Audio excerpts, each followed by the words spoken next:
Here I've got Samsung Galaxy Note 10 and let me show you how to add and remove Google account in this device. So at first let's open list of all applications, then find and pick the settings. Now scroll down and open accounts and backup, and obviously choose accounts. And here is your Google account, so if you would like to remove it, click on it once and then tap on remove account. Now you have to confirm that you would like to remove this account, but remember that removing the account will delete all of its messages, contacts and other data from the device. But click on remove account if you still want to do it. And as you can see, now it's no longer here. So obviously if you would like to add your Google account, you also have to open the settings and then go to the accounts and backup, choose accounts and click on add account.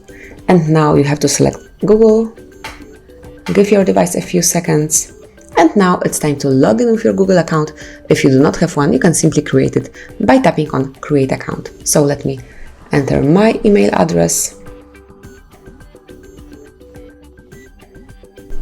and then click on next. And now it's time to enter the password, so if you will be typing it, click on the eye icon to make sure that you are typing it correctly. So let me enter mine off the screen.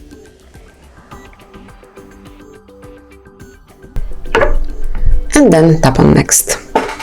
Here you have to come along with all Google terms of services and privacy policy. So if you will click on it, you will be able to come along with all the text, all the documents, click on close. And if you agree with all of the above, click on I agree and wait a couple of seconds.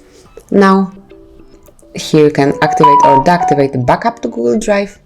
I will accept it. And that's it. As you can see, now you've got your Google account included here. So that's basically all this, how you can add and remove Google account in your Samsung Galaxy Note 10.